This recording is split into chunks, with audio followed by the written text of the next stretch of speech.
All right. So sorry I missed on Friday, and thanks, Vile, for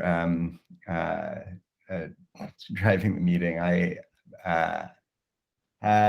maybe have COVID and I'm recovering, but it's been pretty mild. So, but yeah, I was out Friday trying to keep it, take it easy. So thanks for that. I watched the recording over the weekend. So the first thing on the agenda for today, I think it's actually that Jim followed up on. Jim, do you want to take over and walk through the document together? Sure. Let me share screens. Yes, I think that, yeah, the link is also in the meeting notes, but this was from our discussion Friday. So I just tried to capture, what we talked about in terms of kind of like the different layers, which in fact is just 2 layers now. There might be other common utilities and libraries as we further kind of dive into what the SDK might look like. So one interesting thing is I think all of this is really around image verification, right? Because I don't know if there's other clients or a need to kind of expand on some of the signing and other use cases around Cosigned, but really it seems like where there's most interest in using Cosigned is around the verification. Is that a fair assumption, or should we expand to other areas? So I think that the general sort of cosine as an SDK thing. So there's issue 666 where we started to take some of the like image manipulation stuff, where a lot of the signatures and attestations and SBOMs are stored in OCI today, but a lot of that was sort of smattered all over the place. So there was a first chunk of sort of refactoring some of the stuff that was scattered across the CLI into libraries for that. And that first chunk, let's see, was landed about, well, it's issue 666, and most of the things are linked from that. The next chunk of it, I think, is referenced from issue 844, where we start to talk about the sort of next wave of it, which is I think the verification captures sort of half of that next chunk. But I think another important element is also enabling tools other than Cosigned to integrate signing. And so that's the sort of complementary half that I'd add to what is in your doc for the next. Okay. Thanks. All right. Yeah, so we can certainly link in these issues and expand that, to beyond verification. What else should be considered or be within scope here? Yeah. So I think one question which came up in our last call, which perhaps is good to just quickly revisit, and we did, I think there was some concern, and perhaps rightly so, about like, is our charter here to go in a little bit deeper into this SDK design, or is that going to be handled separately, or where do we, and is the goal here, like, of these meetings and what we're trying to discuss, to more try and formalize the format and what we want in perhaps some of these upper layers, right? So that's, I don't know if we need to discuss that right now or whether we want to kind of table that issue and come back to it, but at least that seems like something we should figure out, is how we move forward with some of the more finer points or details around an SDK or some of these higher layers. What would they look like? My naive thinking was this would be at least driving some of the requirements or the wish list that we might like to see from the Cosigned SDK, and then how they are implemented is maybe left as an exercise for educated Jake. But it's it would be useful to at least understand if we had a magical tool. I think it would allow for a very nice architectural layering. Yeah, I mean, I think the intent of this group was to sort of come up with an API shape to, assuming the SDK exists, which it has been taking a little while to put it together. What was that, Jake? I'm sorry, can you hear me now? Okay, yeah, my microphone was being off. Yeah, I think the SDK and the sort of what does policy look like are sort of orthogonal concerns that meet at one point. We need the SDK to capture the requirements needed to build the webhook, right? I think that's like that's fair, but I think we also, the SDK is happening, but right now we don't really have any sort of answers for what policy actually looks like, other than what we actually have right now in Cosigned. So like I think, and I also think that like policy going forward is going to be like, this is we want to get the UX of this right, if that makes sense.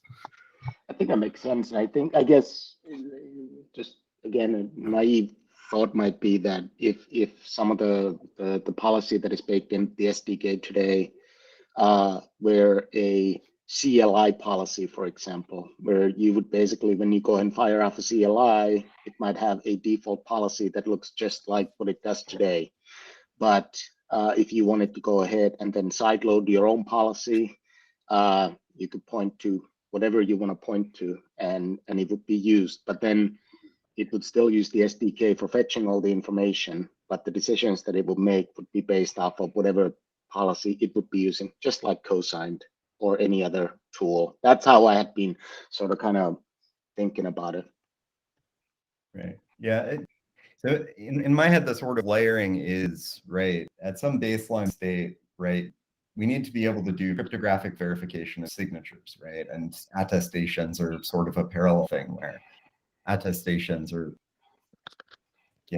sign more complex things. And they're sort of the next layer, right? Once we can do signature verification and get some set of signatures that are verified, the next, I think, tier of that is, okay, I now can make a bunch of claims about it and sign things. And I can maybe filter those things based on certain predicate types, right? And with both signatures and attestations, there's also an authorization question. Who is allowed to sign it? What keys are allowed to sign it? Right.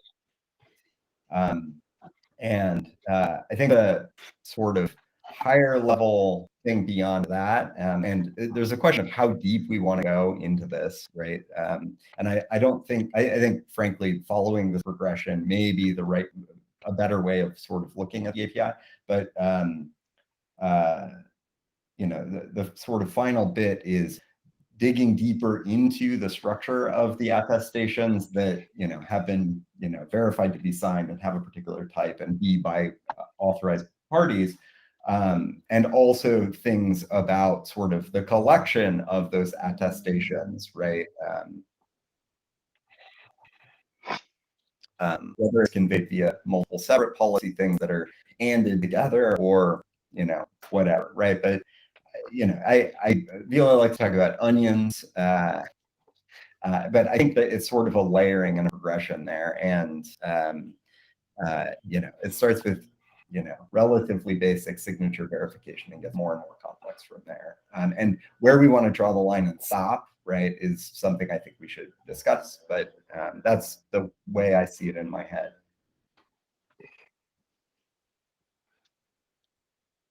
Okay.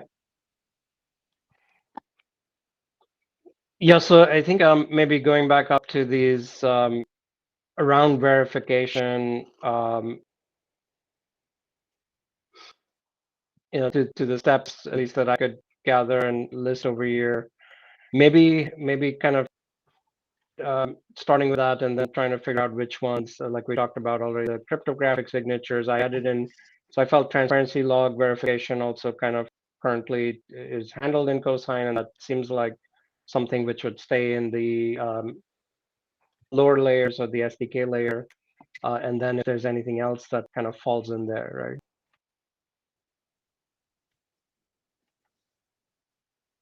But do these steps seem more or less correct? Is there anything sort of major missing here that we need to add?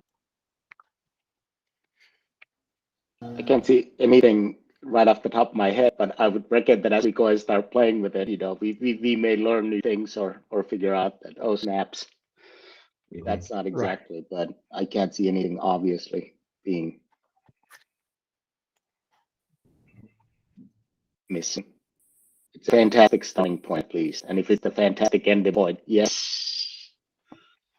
Hector, if you were talking, I think you were on mute. Yeah, I wanted to +1. It looks good to me, yeah. At least I can't think of anyone. Yeah. Okay. Yeah, the list looks good to me. I just one thing I just want to highlight is number 2. I think is a particularly interesting one. Like what that I think as we kind of go through, definitely want to flesh out a little bit more. The other sources part in particular, or? Well, I think it kind of goes into I think it goes hand in hand with the signature thing, right? Like where are we looking, like what are the backends we're looking at when we're looking for signatures or looking for attestations? And then what sort of signatures and keys, identities, et cetera, do we trust? Because I know particularly we have a use case that is, hey, I might have the attestations could be strewn across a couple of different backends. Some of it might live in OCI for obviously images, but some of it might live in Recore because it's upstream open source stuff. Some of it might live in an internal database because so figuring out like some of that would be useful. Right. So then there's also the air gap system use case, right, which we should kind of keep in mind if things have to be supplied locally, for example, certain attestations or other artifacts. Yeah, pulling this back to policies, we started sketching out some of the identity stuff we talked about before the holiday. Right now, I believe we can specify. I think we're assuming a single registry, and we're assuming a single Fulcio endpoint, Rico, or log. And one of the things that came up in our policy exploration was the ability to specify multiple sources as far as those goes, that some of these images we're going to accept signatures from this Recore endpoint or that Recore endpoint, or excuse me, Fulcio endpoint, or this registry or that registry, which seems to be stuff that we don't necessarily, we're not able to do right now. It seems like we can pick one, but not multiple or per image. So do you think that mapping, both Adam and Michael, is sort of one-to-one with the pattern matching that we talked about, right? So if we included something like, cosigned repository or some sort of, where to get this information for an image associated sort of alongside the pattern, would that be enough? Or would we potentially need the capacity to like aggregate signatures from multiple sources for a particular image, right? So my 2 cents is I'm not sure yet. I think it's a interesting sort of challenge because it kind of depends in a lot of cases, because I do think that there are cases where you might imagine somebody has uploaded an attestation somewhere. They're the owner of that thing. Somebody else has uploaded an attestation regarding that artifact as well, because they said, hey, we're I don't know, a security vendor. We scan that thing. We're uploading an attestation, but we're uploading it to our own internal database that only we have access to. And so that's definitely something that is potentially a use case. I think one of the things that we need to figure out in the community is just like, hey, throw some of this sort of stuff out there and figure some of that out. So that's one piece. The second piece is I do think that there's a couple of different things there as to like knowing where to look for it in the first place is, I think, complicated, and I think some sort of pattern matching could prove to be useful.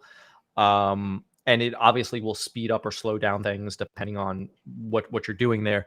But I also think that there's potentially, and I don't want to go too far down this rabbit hole, but one of the things that I think would be also useful is some way to canonically reference a particular, like, where to look for an attestation, and by that I just mean,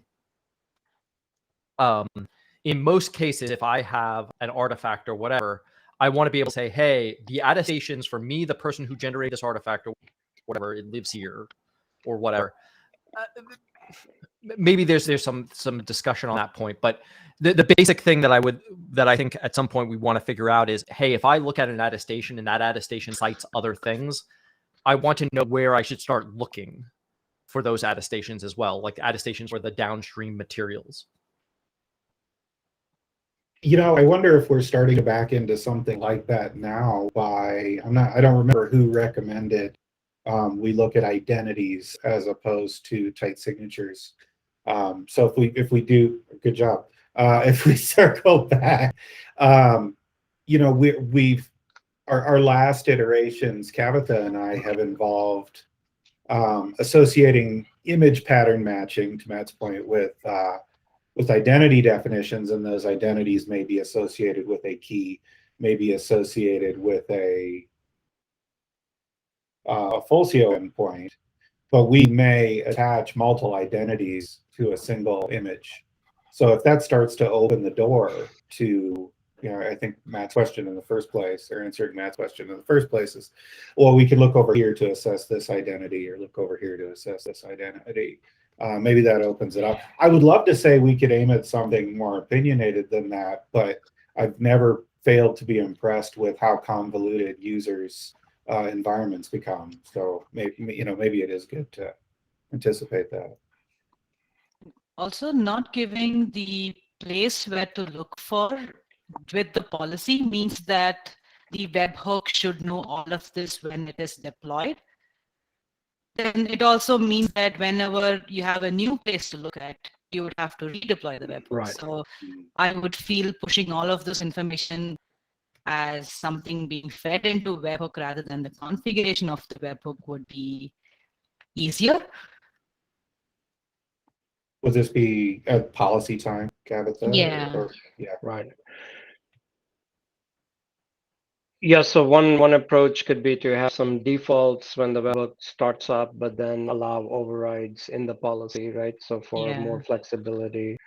But definitely, yeah, something like this would be required, where each policy can say, I want to check a different recore endpoint or a different OCI registry based on that image itself. So that could potentially handle the scenario, Michael, you were envisioning, right? Where if I have a third-party vendor and my image is coming from their registry, I'm going to check their registry for attestations and other kind of artifacts. So you would just have to match and then pull from that accordingly.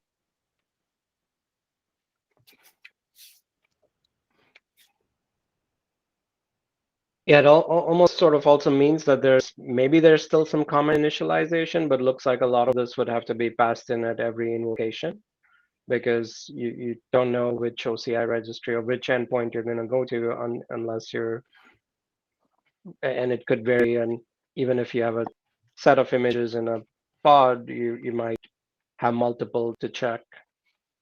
I mean, I think the OCI credentials is, I mean, I'm not going to call it a solved problem, but it is solved in many ways in many places, at scale. I think we can just use, like, the credential helpers or Right. Kubernetes secrets or something for that. In terms of initializing the certificate roots, I think, like, right now we're dealing with the bug of, well, not the bug, but, like, what do you do if you cannot, actually initialize these certificate roots? Like, what if you have to keep everything in memory? which is going to be a very common situation for these things to be executing in. And Osra is taking care of the bug that just caused Cosigned to explode when it can't write to the home directory. But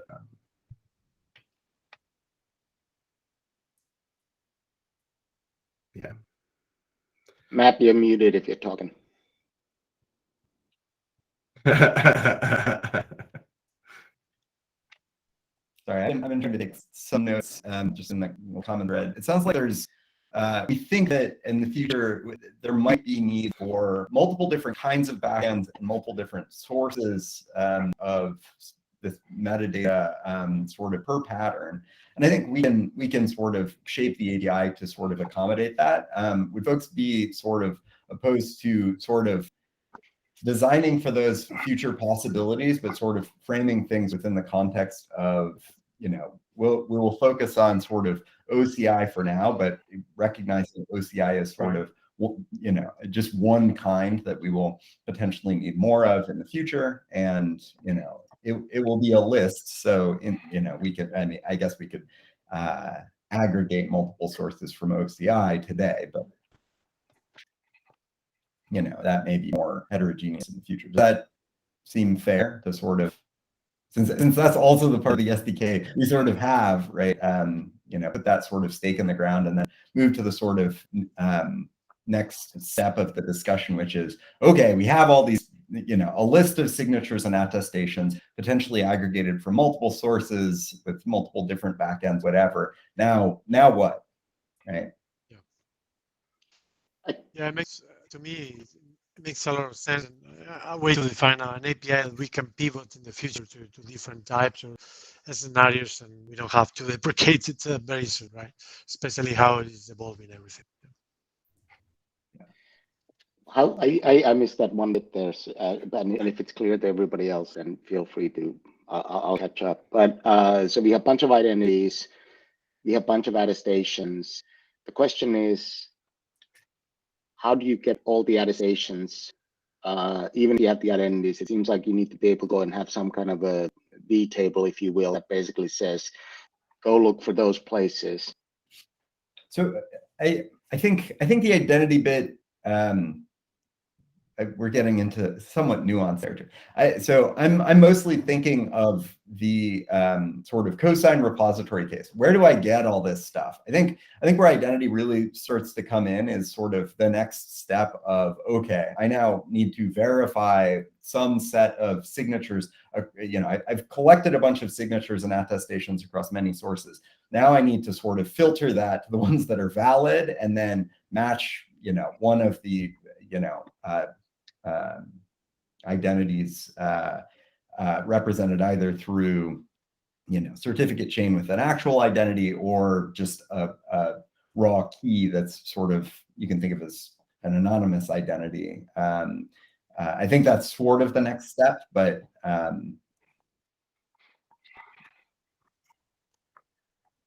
don't know. Maybe no. But I just think right? There's a bit there that it seems like you would have to have some kind of a table or whatever config that basically says for this identity, well, depending on how you want to map it, is to go and say, here's all the places that you should go look for attestations or signatures, and then for each one of those places, these are the the identities you should be using for them. Right, and that's my point. I think that's the next. I was skipping ahead. Right. Okay. Yeah. So two is like probably a much dumber step, which is like, okay, where do I look for all this stuff, right? GCR.io, blah blah blah, Graphias, blah blah blah, MySQL, blah blah blah. Okay, now I have it all. I haven't done any sort of verification yet.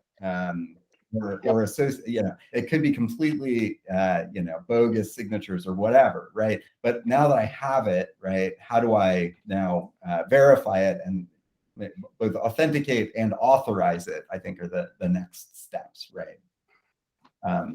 Looks like Michael has solved the problem, so we can stop talking about it. No.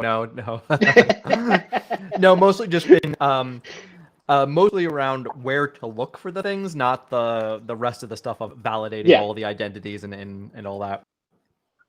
Which that was the thing I was gonna say is actually like, yeah, I'd love to to at least participate in some of that, because that's definitely something that's top of mind for me.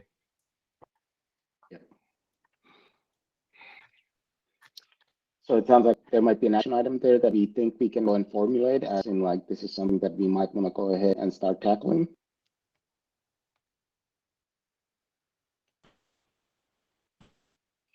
You're talking to me, Michael. Anybody, you know me, I just talk yammer, yammer, yammer. And if somebody listens, great.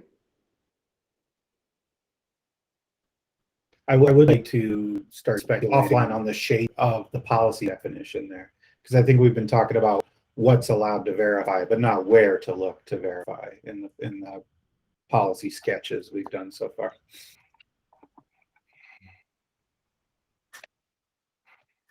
I think that's probably the easy part. Hard to get Let's right. do the easy part first. Yay! Yeah, and I think to Matt's point today, that translates to two things, right? Like the OCI, the cosigned repository variable, which you want to kind of somehow define in per image in the policy, and then the transparency log, the record address, if that's different. Perhaps the root source also could be different, right? So if different transparency logs are used. Yeah, so like we talked about there's some sketches of this in the notes doc down below, just inline. Maybe we should start a separate doc so we don't have to keep scrolling further and further down. But you know, where we have sort of the pattern section, right? Well, there's a list of patterns that a cluster policy would accept. And I think associating along with that, a list of places to go fetch signatures, and attestations and whatnot, you know, typed in terms of OCI or, you know, TBD future thing, to capture some of that, I think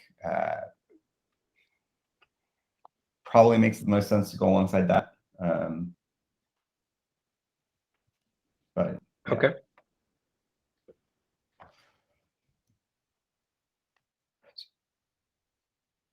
So yeah, all right.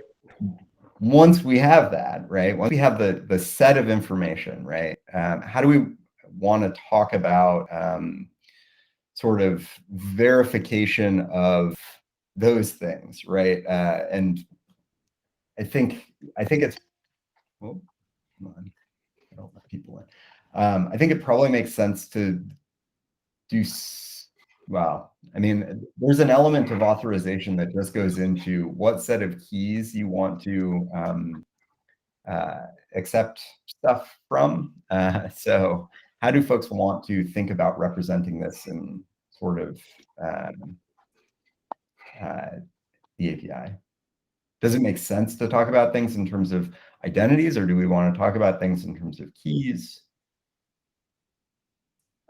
I think that keys should be associated with policy. So it's like you can associate, you know, an actor making an attestation with, you know, their identity, like their public key, you know, some other assertions that you want to make in, you know, a policy object, like capital P policy for an image. We're talking about the Yeah, API. I know, but like, yeah, well, so it's like, it is the question, like whether we want to store keys and secrets, like, or I think it's, there are a bunch of different expressions of identities, and you know, whether it's, you know, and whether we even want to call it identity, right? I think traditionally folks think about this in terms of keys, although I think one of the novel things that Sigstore's doing is making that more in terms of strong sense of identity. But and in that world, right, like keys, you know, keys that just float around are sort of in some sense is sort of an anonymous identity, but one that you sort of trusted because it's not associated with an identity challenge, right? But like, what Fulcio roots do you want to trust? Against those Fulcio roots, what identities do you want to trust, whether it's workloads or humans? Maybe it's not the Fulcio path, maybe it's you know, just, loose keys, right? There's, I think, how we reference those things, which I think we talked about in the past, wanting to be able to support sort of, object reference to secret, although I don't think any of the stuff that we're handling is really secret per se, because it's usually public keys. But yeah. So I mean, it could be like, or identity policy, something like that, as concrete implementations of this, like, abstract policy kind of. We're starting to write code against this just to feel it out, and thus far we've gone the identity route, so it's image match to identity, not too far from where we started. There was an open question, Matt, is if we wanted to support identities as well as naked keys, and I think that's a coin toss. We just decide if a naked key is a first-class citizen, or if we want that key to be associated with an identity. We monkeyed around with the idea of multiple kinds of identities, but arrived at one, where if public key defined, then read it, else look at falsio, kind of following cosigned CLI's current default behavior. We opened the door to issuer as well as email address in the falsio sense, but really just started poking at it because there's no way to validate that right now. So I don't know if that starts to answer your question. I think the naked keys versus identity part, I have no strong opinion one way or another. It's a convenience that might be an easy entryway. Whether we need to have multiple identities or not, I think comes down to how variable do we see identity definitions in the long term. Do we define some sort of keyable duck type somewhere down the line? Where is it too far, where any number of shapes can be validated as long as they associate a key? I don't know. Well, I think at least in terms of the raw key, I think one of the goals for cosigns should be at least to mirror the functionality of cosign itself. Yeah. So it's like, since we allow for pinning of keys in cosign, we should also allow it in the webhook. And I think one of the things that we talked about was we wanted to support KMS system integrations, and a lot of those have things where they can project things into secrets, I believe. So I think that would be a sort of backdoor way of us sort of supporting those kinds of use cases as well. So.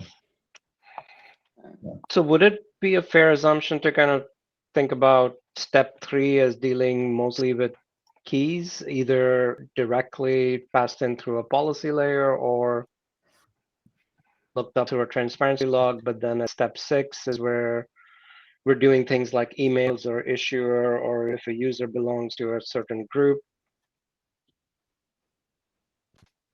That's a good question.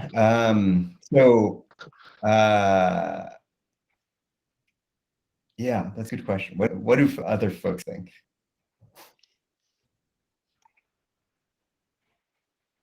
I mean, the group concept, I mean, just to make sure I understand this, I would assume there would be a way to go ahead or it'd be desirable to say something like, I trust signatures from the, I don't know, engineering group.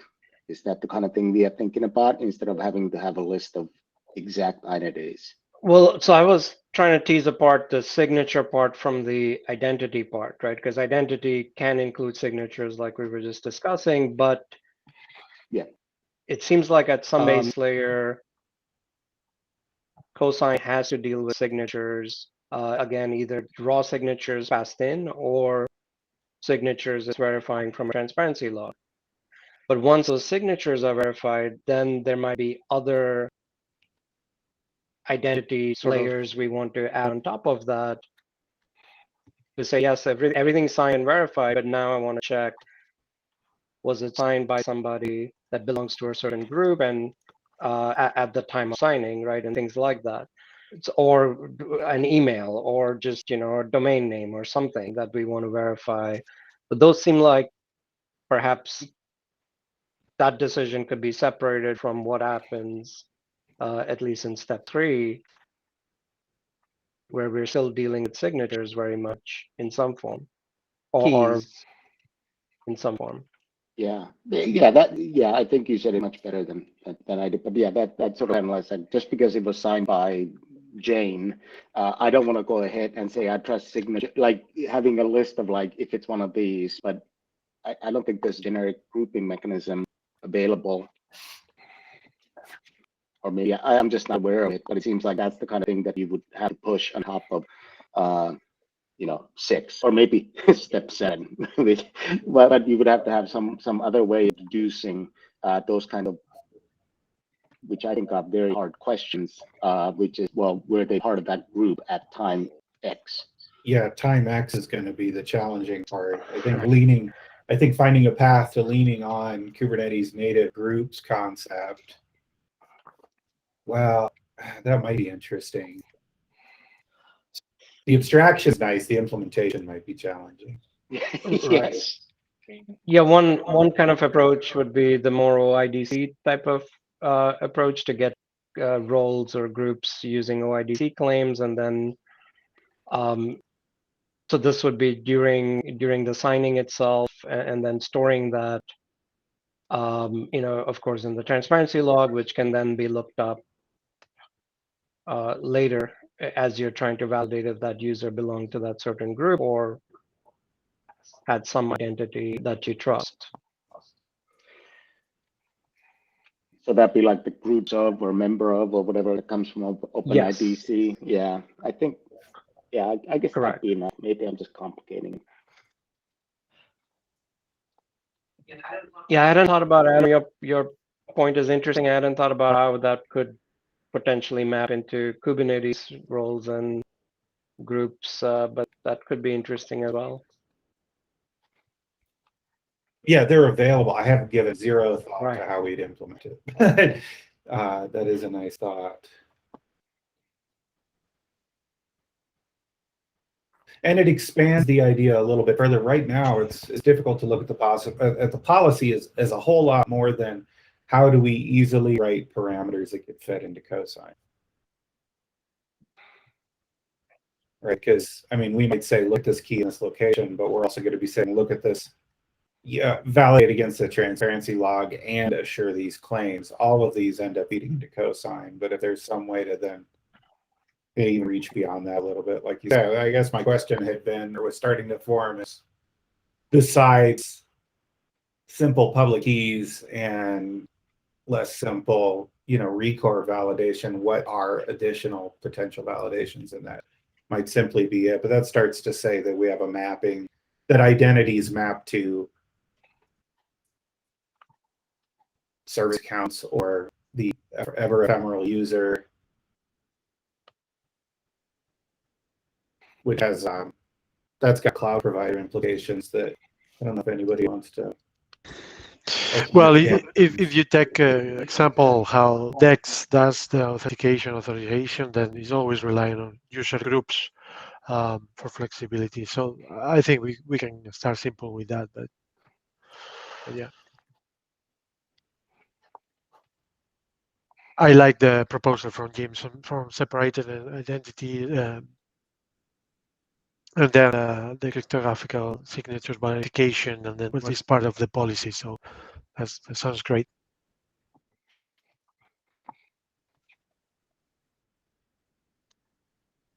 If we can define that in the API in such a way that we don't paint ourselves in any corners, that we can start to grow and expand into some of these ideas.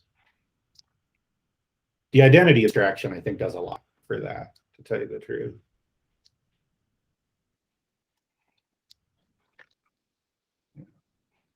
Yeah, so you mentioned issuer. One of the things that's sort of interesting is I think the set of sort of extensions that we will include that come from the claims and the different OIDC tokens over time will continue to grow. And so one thing we should think about, I think at a baseline, the issuer subject thing, I think is, sort of table stakes, but I think there will continue to be a growing set of things that folks will want to include from the token into the certificate extensions and then use in policy, like Git SHAs and the various things that have come out of the GitHub token, for example. So something to think about. But And how far do we think that our cosigned webhook will go down that road? I could see OPA Kyvernel going way down that road. Right, being a more general purpose, policy engine. We're not. I don't see the cosign. I don't see value in the cosigned admission controller becoming a general purpose policy gateway. Right. Yeah, I mean, I mostly meant it in so much as it enables folks to sort of express the the identity of the thing, sufficient for their needs, not to suggest that it grows into something that's all encompassing. No, of course, we're definitely in the beard stroking phase here, but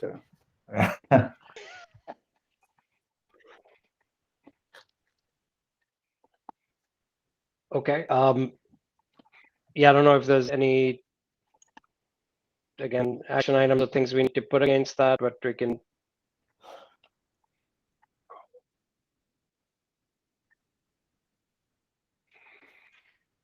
So is this valid to just leave it as cryptographic signatures then, or is it more than that? Is it trying to verify other things like identities, or should we? Is it? I kind of struggle to separate out some of the identity aspects of verification against a Fulcio root from the analog with a key pair, right? So like if I use a key pair to sign things, like it's me signing things because it's my key pair, right? If I sign against the certainly the public good Fulcio root, anyone can sign against that. So there isn't really any element of authorization that happens by filtering against the public Fulcio root in step 3. Whereas if you're verifying against my key pair or my public key, because I'm not giving you my private key, there is an element of authorization there. And so that's why one piece why I wonder whether identity plays a role in the sort of filtering or authorization that sort of is associated with signature verification in 3, if that makes sense. Yeah, it does.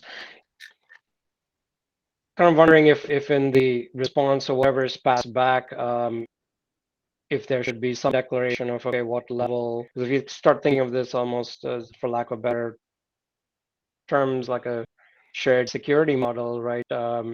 What has been verified and like in that case of the Fulcio root, that, okay, there's some lesser level of verification that has been done, and you're relying on the caller to perform the rest of it.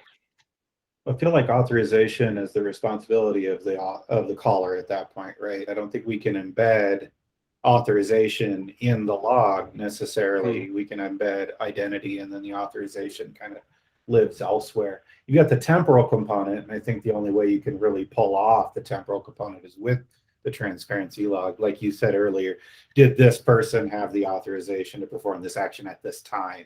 But that's kind of, again, that's fundamental to Record, Fulcio Record. What is the author? Sorry, I just got lost on. There's one too many authorizations there. So if we were to go into Fulcio and grab an entry from Wrecker, what is the authorization that we are trying to do there from the? Or what authorization? So I'm clear on this one. I don't think there's anything beyond identity and the tools to perform authorization within the log. Right. Right. And authorization is going to be a policy decision. Yes. Okay. I thought there was some nuances there, that there needs to be an authorization as well, and I was confused about that. Yeah. No, I don't think so. Yeah, so it seems like when a raw key is passed in, we're sort of flattening those layers, right? Because you're doing both the authentication and the authorization. In the other case, all you can do is to say, okay, I'm it's the right root certificate, but you leave it up to the policy to say, is that the right issuer or something else? Yeah. Or we leap way forward and say that this gets outside the scope of our webhook, but can we take the information that we got from the log and compare it against, I don't know, AE or something, and validate that way? That's super cool, but probably not something we'll do here.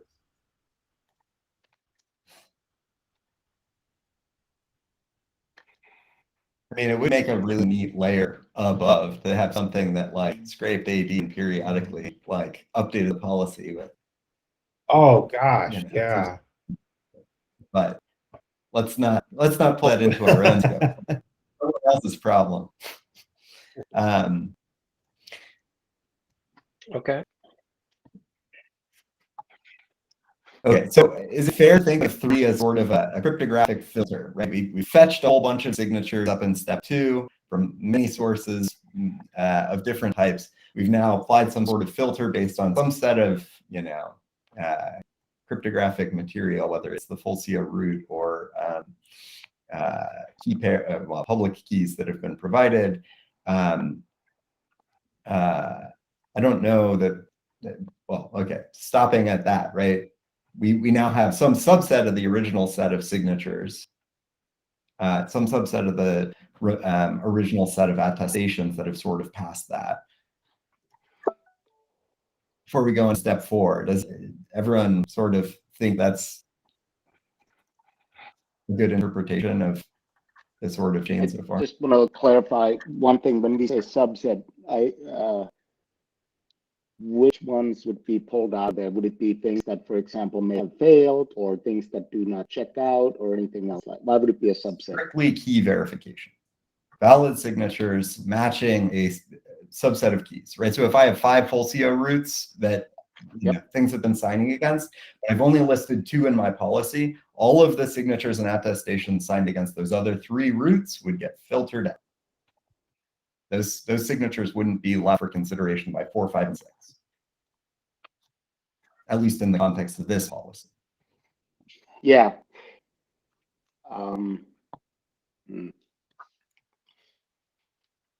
You seem concerned, Fila. No, I'm not confused. It's just my actual state of confusion. I'm just trying to think what the implications may be, where if there is some information that is equivalent of a NAC that you might want to. But I guess in that case, you would put it in the policy and saying, give me all the information. So no.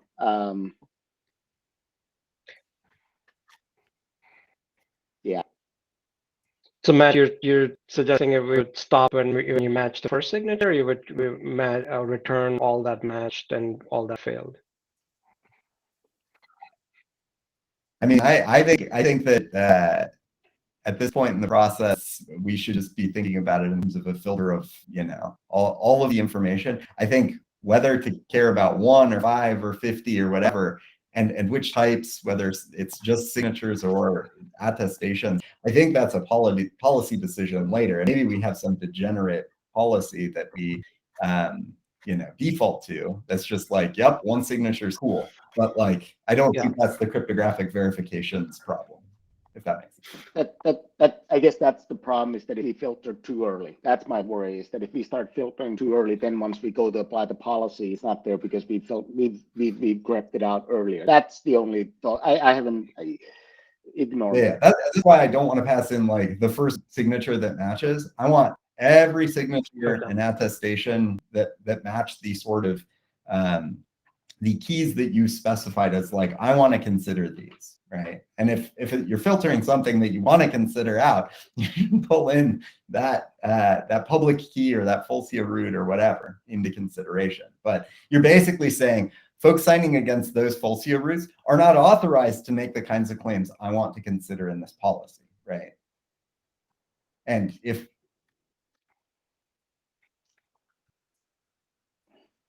I know I look at your face, you're not happy. No, I'm trying to go ahead and trying to understand who decides what the grep between 2 and 3 is, and making sure that it doesn't filter out too many things, so that when you go to apply the final policy at 6, it doesn't. So that's the only thing, and I don't want to go in rat hole on this, but that's the only thing. That is my only thought, is that we don't want to filter out too early.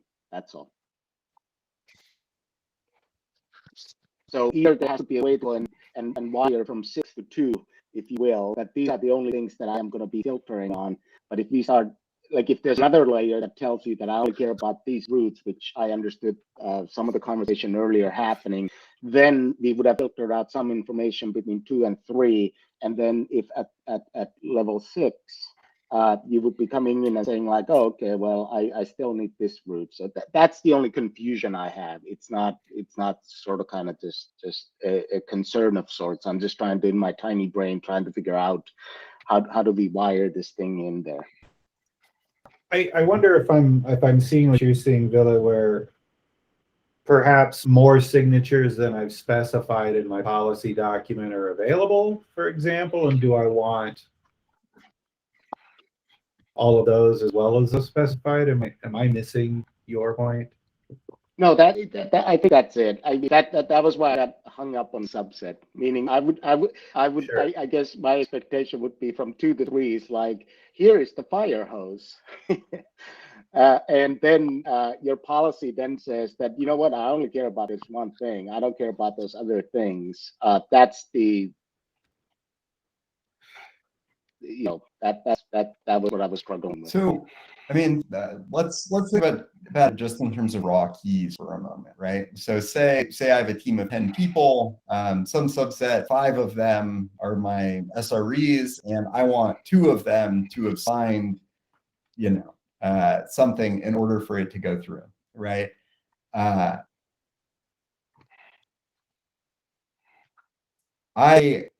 would basically put, maybe, I don't know how I'll express that, but I would basically put the 5 public keys for my SRE team in the policy, right? I wouldn't even have a public key to use to verify signatures from the other 5 devs on my team, right? So how do I even know that those signatures are valid, right? And so that's the kind of filtering I'm talking about. It's just like, for the set of verification information you've even provided me with, the Fulcio root or the public verification keys, these are the set of signatures that I can even determine to be valid. If you haven't given me enough information to establish even basic validity, then it doesn't pass through 3, right? And beyond that, I think what we're talking about is letting everything we consider to be valid through based on that set of keys. And so I don't think it's an extensive filter. And for keyless signing with public good root, it lets a whole lot of stuff through that you probably want to consider rejecting, right, in a later step. But I think it's effectively just I was actually given enough information to determine this signature was valid at all, right? So. Okay, yeah, that makes sense. So the filtering there basically means give me all the information that you can positively make statements about, aka here's the keys or identities I have given to you, and that is the only thing that you filter on. And I feel more comfortable with that. Okay, we still have to figure out how we represent all that in the API, but it feels like we're making progress. So we are very short on time though. Does anyone want to take a crack at sort of starting a probably separate from this, since this focuses on SDK stuff, that starts to sort of, and maybe this is captured in the PR, but like starting to talk about brainstorm ideas around the schema for at least these parts of the API that we've been talking about today, the pattern, the sourcing, the images, and then maybe starting to dive into the key bits we need for signature verification. We can try and update the PR if you want to. And it sounds like Michael had something for number 2 for being able to go ahead and mux out to various different places. Yep, I can write up some stuff on there. and I will try and get approval to release the code. Okay. Even if we can go and get to the point, like even if we can't release the code, that'd be awesome if we can release the code. Even if you can, if we go ahead and start getting some of the requirements, thoughts, and lessons learned, that would be a great first starting point. Yeah. Sorry. Yeah, I meant definitely on the writing something up. And second, I would love to be able to also share what I actually have. Fantastic. Well, if you can't be really descriptive, it wouldn't be the first clean room implementation I've done if somebody else is Yep. Since we had 1 minute, I just wanted to go ahead and open up the floor. When new quarters, new year start, and everything else, people's work lives change a little bit sometimes as far as availability and everything else. I just wanted to check: these Monday, Friday meetings still good for folks? Do we want to noodle, whatever it is?